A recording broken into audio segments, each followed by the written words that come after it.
es digno, Él siempre está con nosotros, no importando lo que nos toque atravesar. Bueno, quiero compartir con ustedes durante unos minutos breves sobre el tema de esta serie tan corta, tan pequeña, porque los últimos domingos tendremos temas especiales que tienen que ver con el año nuevo que está comenzando y que tiene que ver con el día de bendición que practicamos en las vísperas o pasada la Navidad, como será en esta ocasión. Y la serie la hemos titulado Enfoque.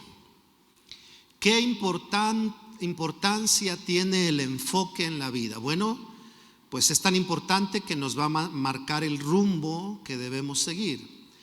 Es tan importante que nos va a recordar el propósito en el que estamos involucrados. No solo lo que estamos haciendo, sino el propósito de lo que estamos haciendo. Si tú tienes el enfoque de tu carrera, de tu profesión, de tu vocación, sabes que no solo estás trabajando, sabes para qué estás trabajando, sabes de qué hay que levantarse, sabes que hay que resistir, porque hay un enfoque claro que tu corazón, tu mente, tu inclinación persigue. El enfoque es tan importante en la vida que encontramos palabras como Colosenses capítulo 3 que dice: ya que han sido resucitados a una vida nueva con Cristo, pongan la mirada en las verdades del cielo donde Cristo está. Es decir, enfoquen su vida en la tierra mirando las verdades del reino de los cielos. Y es una manera tan clara en la que el apóstol Pablo nos recuerda hasta el día de hoy, o Dios a través de él, que es muy importante el enfoque de nuestra vida. Por otro lado, también es muy importante saber que como seres humanos somos muy susceptibles a perder el enfoque. Por la falta de madurez, por el momento en la vida, por las situaciones que nos rodean, se pierde el enfoque por diferentes cosas. Somos susceptibles a perderlo. Por eso es tan importante hablar del tema, recordarlo, enfocarlo, revisarlo, para que hoy en día tal vez tú y yo hagamos una consideración y más tarde en la casa reflexionemos cuál es el enfoque de lo que estoy haciendo. A ver, estoy haciendo esto, sí, ¿cuál es mi enfoque al respecto de esto? Porque recordarás cuando lo hagas, cuando estés pensando, que somos susceptibles a perder el enfoque. Cuando tú y yo miramos las escrituras, cuando vemos la Biblia, nos damos cuenta que hay historias que nos recuerdan cómo se pierde el enfoque. Por ejemplo, Caín, ¿te acuerdas ahí en Génesis? ¿En qué terminó el asunto de la ofrenda entre Caín y Abel? ¿En qué terminó? En muerte. ¿Para qué es la ofrenda? ¿Para discutir entre quién da la mejor ofrenda? No. Sin embargo, Caín perdió el enfoque y él dejó de ver la ofrenda para honrar a Dios y la vio como un vehículo de rivalidad con su hermano y se levanta contra él y lo mata. Así que esta historia nos recuerda que el enfoque tiene el poder de dirigir nuestras capacidades equivocadas y poder mantenernos en integridad o en estabilidad y no afectar a otros. La falta del enfoque. Por eso a veces no salen en la vida. Yo sé que a ustedes no les pasa, pero ¿qué tal cuando los esposos se pelean y no sé por qué me casé contigo?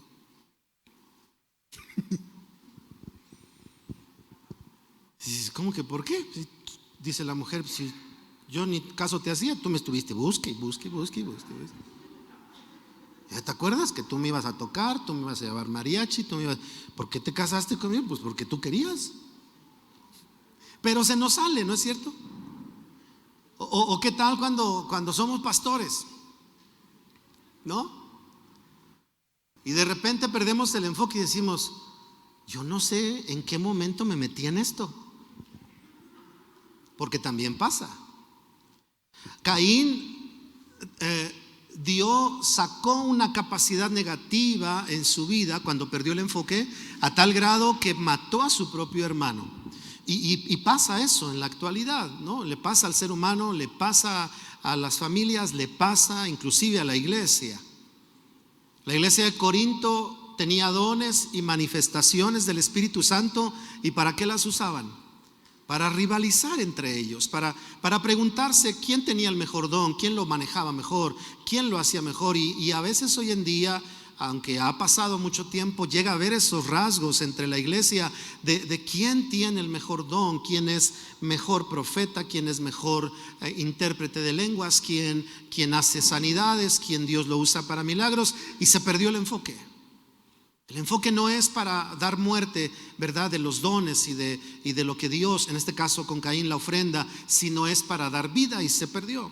Noé nos enseña que perdió el enfoque. Hágame usted favor, ¿verdad? Todo el tiempo que está, bueno, es entendible desde el punto de vista humano, todo el tiempo que está en la barca sale y entonces vienen los primeros frutos de la vid. Dice ahí la Biblia que hace vino y el bárbaro se embriaga. ¿Y tú sabes lo que pasó como resultado de esa embriaguez?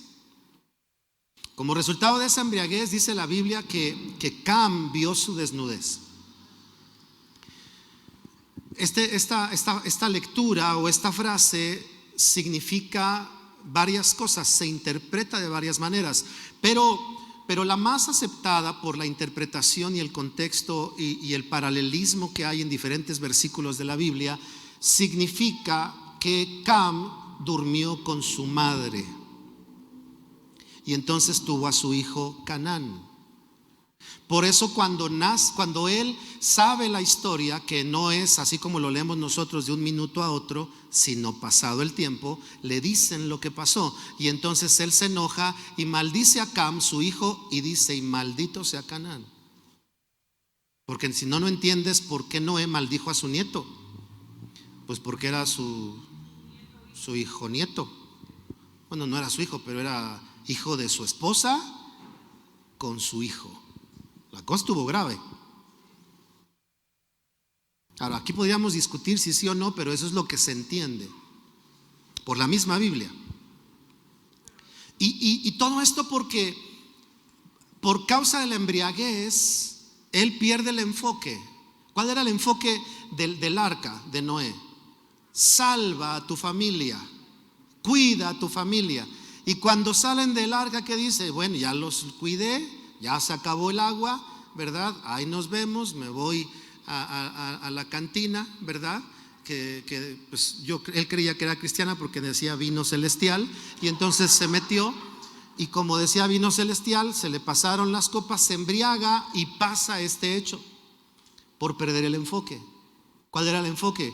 ¿Cuida a tu familia mientras está el diluvio? No, el enfoque es cuida a tu familia siempre. Y él lo pierde, y entonces viene este tema y expuso a su familia. ¿Qué sucede cuando el enfoque se pierde? Que podemos entrar en exposiciones que pueden ser, escucha, lamentables no solo para nosotros, sino aún para otras generaciones. Y escucha, lo más bárbaro, lo más tremendo para mí es que sin ninguna intención, sin ninguna mala intención, solo por perder el enfoque. Bueno, ¿qué decimos de Judas? Perdió el enfoque de seguir a Jesús. ¿Dónde terminó Judas? ¿Se acuerdan? Se ahorcó. Vendió al maestro, era tesorero del equipo del Señor. Y conoces la historia, después de haberlo vendido, termina colgándose. Perdió el enfoque. Así de profundo es la importancia de vivir, tener y mantener el enfoque. Y por eso la prédica de hoy se llama No pierdas tu enfoque. Porque es importante y porque lo podemos perder sin darnos cuenta. Ya de repente lo hacemos, pero ya no sabemos por qué lo hacemos.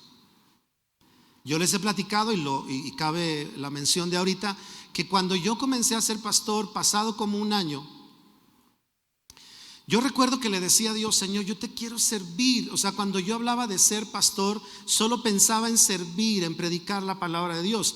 solo pensaba en eso, en que posiblemente nos mandaran a Monterrey, sí, ¿verdad? No, a la frontera, a predicar a una iglesia nueva que se estaba levantando. Posiblemente nos mandaban a algún otro lugar del estado a predicar.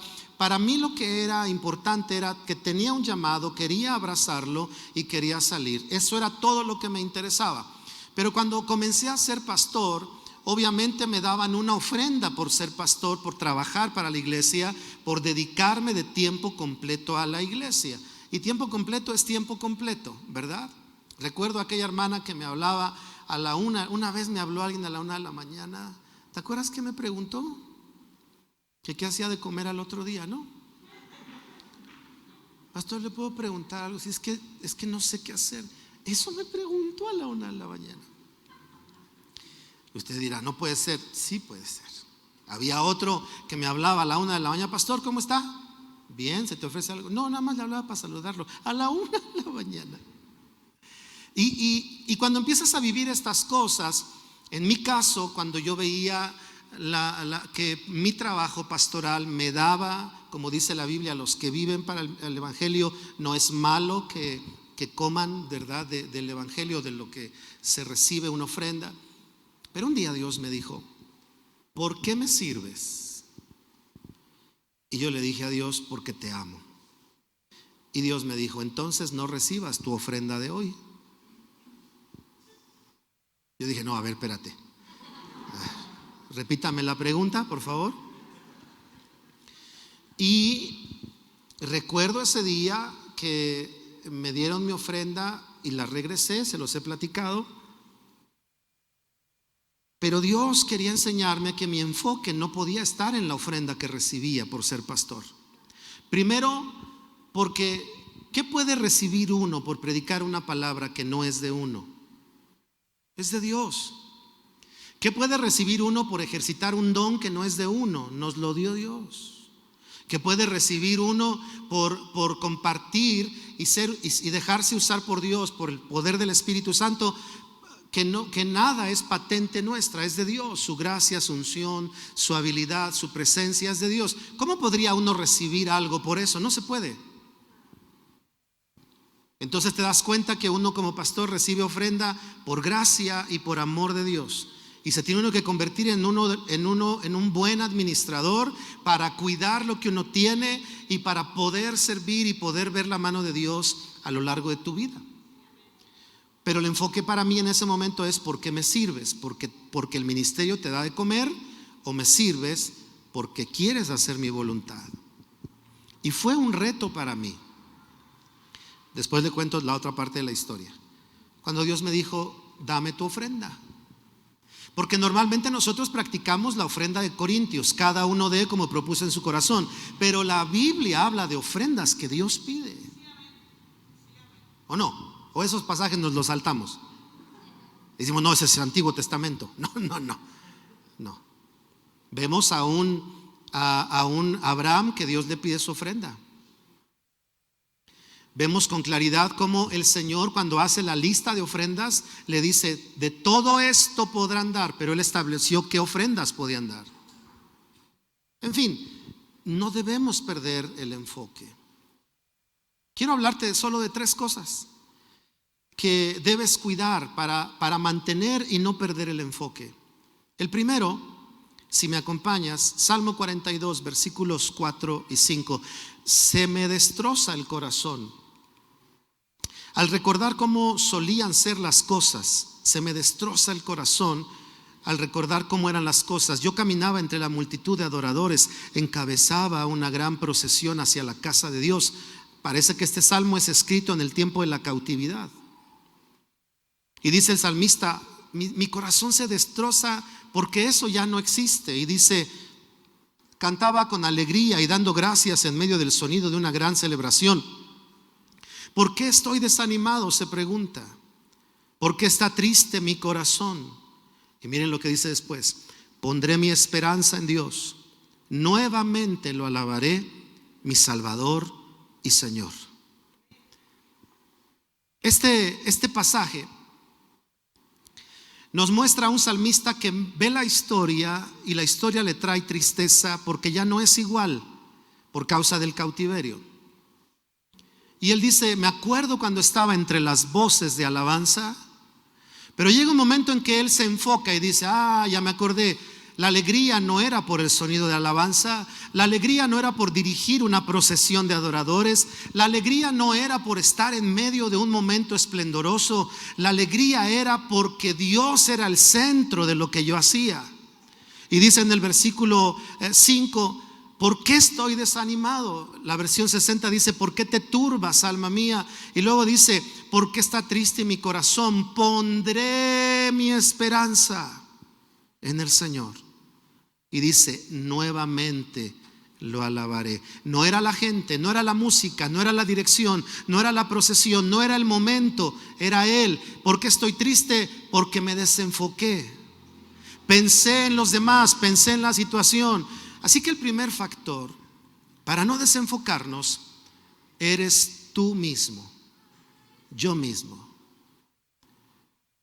¿Qué debemos cuidar para no perder el enfoque? Debes cuidarte a ti mismo. Por eso la Escritura dice, ten cuidado de ti mismo, le dijo Pablo a su discípulo, ten cuidado de ti mismo. Tenemos nosotros que asumir nuestra responsabilidad personal ya como jóvenes y adultos de que nuestra vida, nuestras acciones, decisiones, nuestra fe, ¿de quién depende? Depende de Dios y yo. ¿Por qué se había desenfocado este escritor? Por él mismo. Nadie le metió el pie. Nadie le dijo nada. Y dice, y me dijeron que yo estaba gordo, y me dijeron que yo estaba prietito, y me dijeron, y se desanimó. No, nadie. Y me dijeron que las que cantaban no estaban buenas, y me dijeron que era mal director. No, él dice, yo tenía buenos momentos y estaba triste. ¿Por qué estoy triste? Porque me desenfoqué. ¿Quién me desenfocó? Nadie. Me desenfoqué yo mismo. Me gusta esa frase que dice, me puedes ofender, pero no me puedes lastimar. La repito, me puedes ofender, pero no me puedes lastimar. Tú no puedes detener la ofensa de las personas, pero eres responsable de detener que esa ofensa te lastime acá adentro. Si te dicen chaparro, no, chaparro, tú primero. No haga eso. O sea, tú primero ora por mí y luego ya le dices lo demás. Pero muchas veces responsabilizamos a los demás de lo que hacemos, cuando es adentro lo que debemos responsabilizarnos nosotros mismos. ¿Cómo mantienes tu enfoque y cómo no lo pierdes? Cuídate a ti mismo. Cuida tu corazón, cuida tus convicciones, cuida tus inclinaciones, cuida tus valores, cuida tus principios, cuida tu fe, cuida tu relación con Dios, cuida tu conocimiento de Dios, cuida tu inversión, cuida tu perspectiva, cuídalo tú.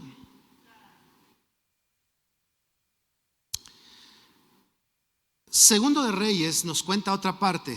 Déjenme avanzar para ir cerrando. Capítulo 2. Segundo de Reyes 2, versículos 3 y 5. El grupo de los profetas de Betel. Fíjense, no cualquier gente, los profetas de Betel.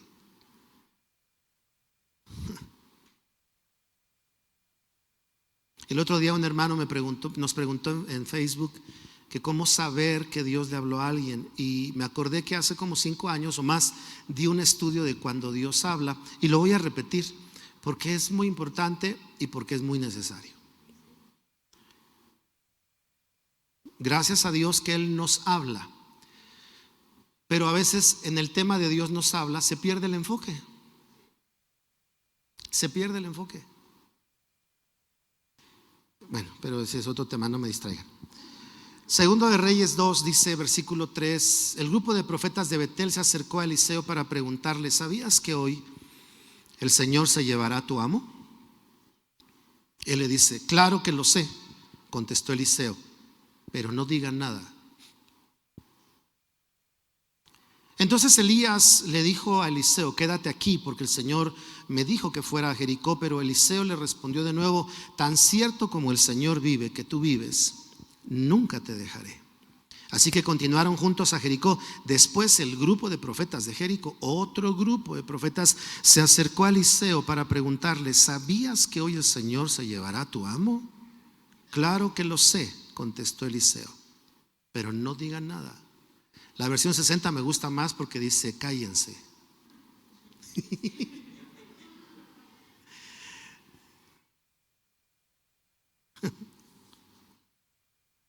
Es como cuando alguien se acerca y te dice: oye, ¿sabes qué? Quiero comentarte algo, porque el otro día estaba orando y Dios me habló algo acerca de Lupita.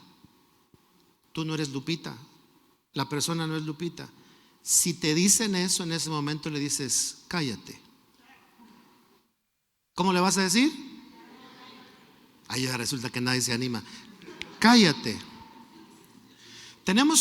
Y digo tenemos porque soy parte de la iglesia, llegamos a tener un severo problema en la iglesia. Y es que como hablamos de nuestro Dios que es de amor, pensamos que solo el amor de Dios camina en la línea de la parte de ternura, pero el amor también es firmeza. Y cuando en nombre de Dios, o cuando en el supuesto Dios me dijo, o la Biblia me dijo, o mientras oraba, o mientras Dios me habló de Lupita y no ha ido a hablar con Lupita, tú le vas a decir: cállate. Porque no tengo por qué escuchar algo de Lupita, cuando si realmente Dios te habló, con quien tienes que hablar es con Lupita. Es decir, es como decir: no dudo que Dios te haya hablado, pero yo no soy Lupita, tienes que ir con ella. Ahora, si quieres, voy como testigo para que le digas lo que dices que Dios te dijo, para que después no digan que tú no dijiste eso. Yo puedo ser tu testigo y me responsabilizo contigo.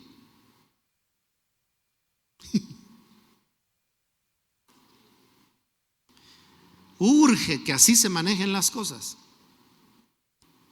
Con esta parte segunda, la primera, para no perder el enfoque, ¿cuál es? Me voy a cuidar yo. Pero ¿cuál es la segunda parte? Debes de cuidarte de otros. ¿Te saludó? No, ay, a mí tampoco. Es medio payasito, ¿verdad? ¿Qué le vas a decir? Cállate. ¿Ya se lo dijiste? Sí. A ver, ven, quiero ver. Díselo. Yo aquí de frente contigo. A mí me gustan esas. Cuando viene Susi y me dice: pastor, me cae medio gordita Gina. Ah, sí, mira, aquí está. Ven, Susi. Gina, por si no sabías, ¿verdad? Porque a lo mejor no oíste. Fíjate que Susi dice que como que tienes un espíritu medio pesadón. El día que hagamos eso, la gente va a callarse, porque sabe que si abre la boca va a tener que sostener lo que está diciendo. Mientras sigamos en: no, pues yo zafo, yo respeto. ¿Qué fue lo que dijo Eliseo? Todavía no era profeta, escuchen. Todavía no había recibido el manto. Era el siervo de Elías. Y habla con los profetas, y a los hijos de los profetas les dicen: guarden silencio. Lo segundo, para no desenfocarnos, es cuidarnos de la gente. O sea, primero te cuidas a ti mismo, pero segundo, te cuidas de la gente. Te cuidas de la gente que se burlan de tu sueño, que se burlan de tu convicción, que atacan tu convicción, ¿verdad? Y nadie los calla. Hay que callarlos. En buena onda, ¿no? Pero hay que callarlos.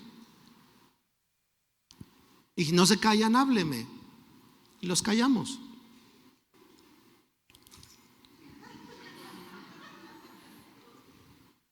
Y si no me hacen caso, le hablamos a Miguel, conocido como Hulk, y vamos a ministrarlos. No, eso ya no. Pero el segundo empieza a causar, o sea, es como consecuencia. Si yo me cuido, entonces cuando alguien quiere afectar mi enfoque, yo lo voy a saber callar.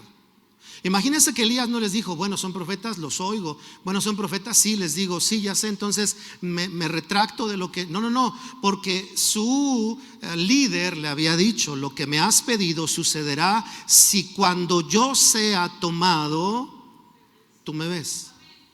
Entonces él mismo le decía, quédate aquí. Eliseo sabía que Elías lo estaba probando, porque antes le había dicho lo que tenía que hacer. Estaba en esa relación. Más adelante se lo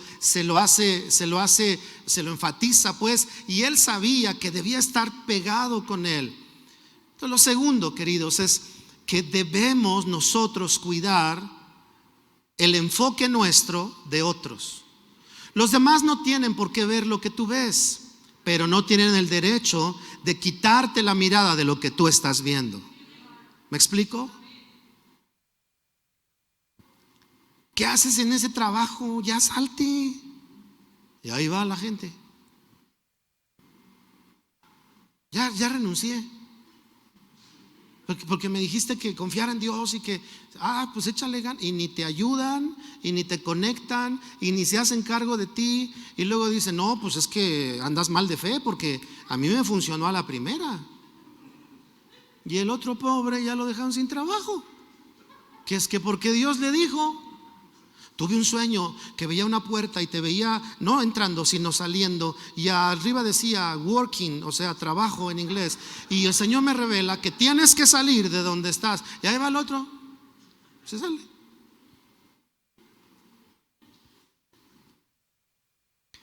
Se pierde el enfoque. ¿Saben una cosa? Se los digo y lo digo con mucho respeto. Mientras más pasan los años, más temor se tiene de decir Dios me dijo. Cuando era joven yo andaba diciendo a cada rato, pero ahora que ya no soy tan joven, tampoco estoy viejo, no vayan a decir tampoco. El Dios me dijo se hace mucho más serio cada día, porque a veces pareciera que el Dios me dijo se trata de que los demás vean que de veras Dios me dijo, cuando el Dios me dijo no es para eso. El Dios me dijo es para cumplir un propósito suyo. Y por eso Eliseo les dijo a estos hombres, callen. Lo segundo de lo que debemos cuidarnos para que nuestro enfoque no se pierda o lo recuperes es de los demás. No estoy diciendo que desconfíes de todos, tampoco, pero no pongas en manos de los demás tu enfoque. Saben, cuando yo me vine para acá, se los he platicado, cada semana, porque yo iba cada semana en la tarde a la iglesia del centro, cada semana no faltaba alguien que me dijera, pastor, ya Dios me dijo que usted va a regresar acá. Otros me decían, pastor, estamos orando y haciendo una vigilia de oración para que el Señor lo regrese para acá. Era algo bonito. Estaban orando por ti. Te decían que Dios les había dicho. Y yo con mucho amor les decía, hermanos, gracias, pero a mí Dios me dijo que debía de estar allá. Y por muchos meses cuando yo iba allá, ¿verdad? Y todavía pasó 1 año y 2 y llegaba a ir, y pastor, Dios me dijo que usted un día va a regresar. Y no te vas a poner a discutir porque viene de buen corazón, con buena intención, pero tú no debes de poner tu enfoque en lo que dicen ellos que Dios les dijo, sino en lo que tú sabes que Dios te dijo. Y no por competir, sino por saber lo que Dios te dijo. Bueno, podría contarles historias, pero quiero cerrar. Hechos capítulo 16. ¿Cómo no pierdes tu enfoque? Cuidándote a ti mismo. Número 2, cuidándote que otros no alteren tu enfoque.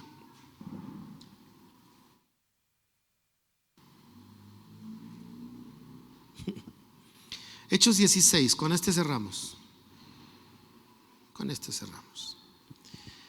Dice el versículo 22, enseguida se formó una turba contra Pablo y Silas. Y los funcionarios de la ciudad ordenaron que les quitaran la ropa, nada más y nada menos, y los golpearan con varas de madera. Los golpearon severamente, no suavecito, severamente. Y después los metieron en la cárcel. Le ordenaron al carcelero que se asegurara de que no escaparan, así que el carcelero los puso en el calabozo de más adentro y les sujetó los pies en el cepo alrededor de la medianoche. Pablo y Silas estaban orando. ¿Qué hacían a la medianoche? Orando, viendo los infomerciales. No, dice, estaban orando. ¿Y qué más? Y cantando himnos a Dios. Y los demás prisioneros los escuchaban. ¿En dónde estaban? Pero no eran cárceles como las de ahora, eran cuevas. Si tú has entrado a una cueva, es frío por la humedad, porque no entra el sol. Así que seguramente a la medianoche hacía frío, húmedo. Pero no solo estaban en la cueva, estaban en lo más profundo de la cueva. Y ahí estaban. Y era una circunstancia difícil. ¿Por qué estaban en la cueva? ¿Porque habían robado algo? ¿Porque habían defraudado a alguien? No, estaban en la cueva porque estaban predicando a Jesús.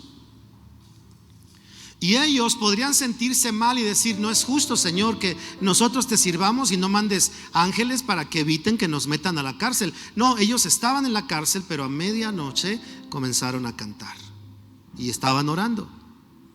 Tú conoces el resto de la historia. Pasa ahí un momento extraordinario, las cadenas de todos se caen y hasta el carcelero recibe salvación, en fin.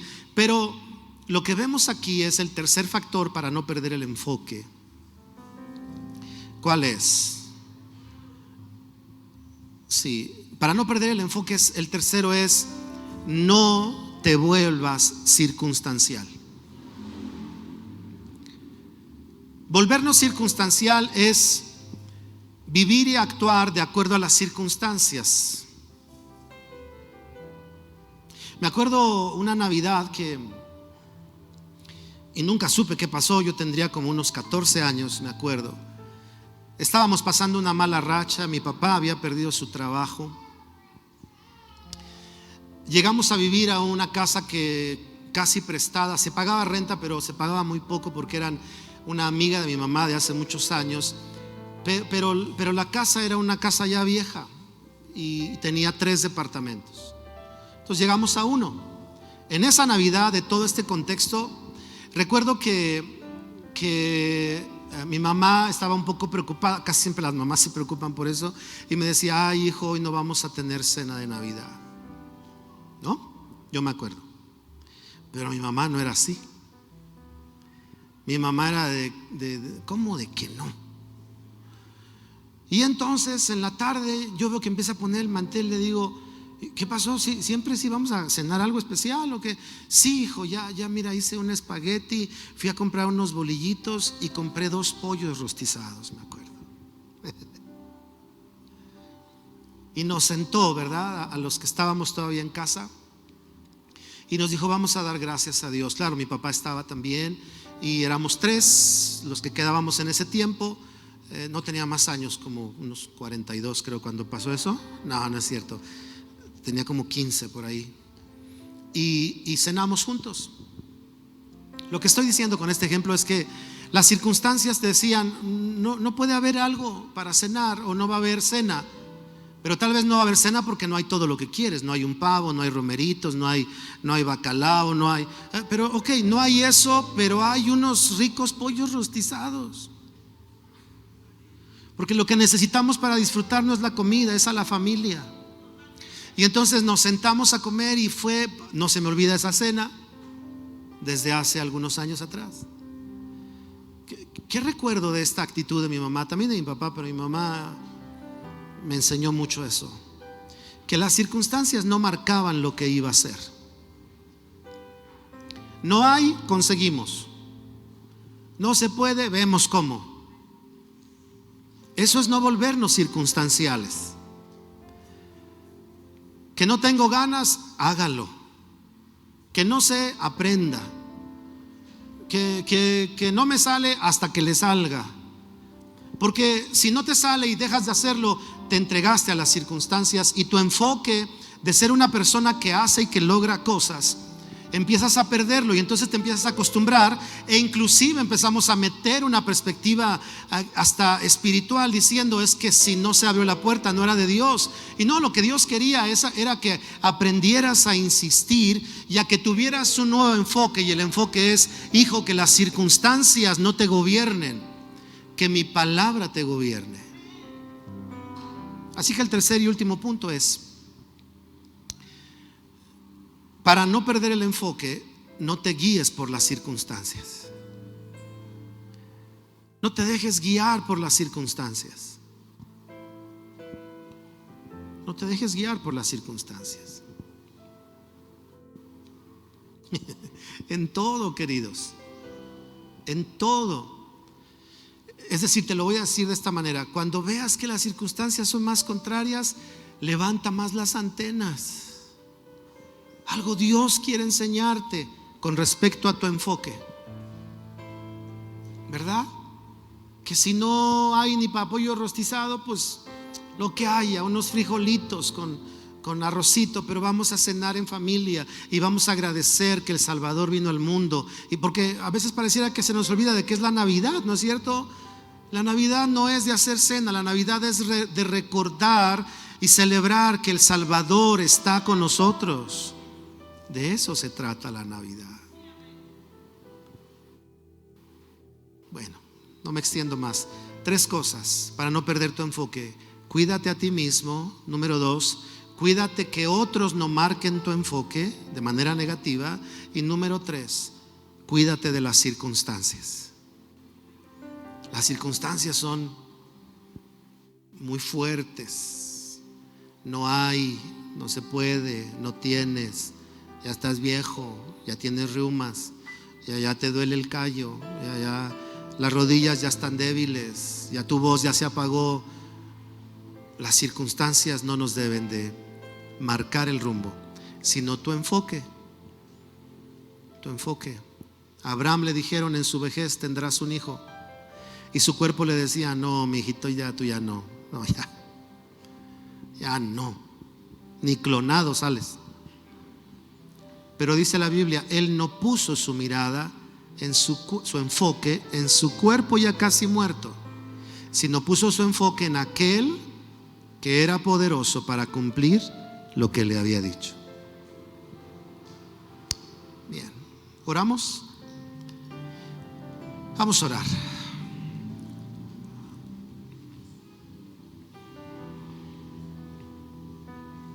Cierra tus ojos, por favor, un momento.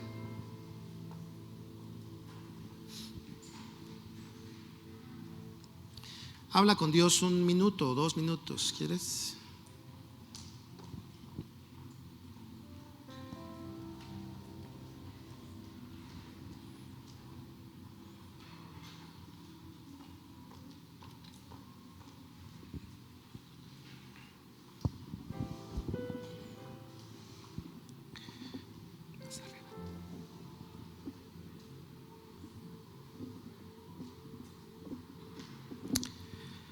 Ay, gracias, Señor. Gracias.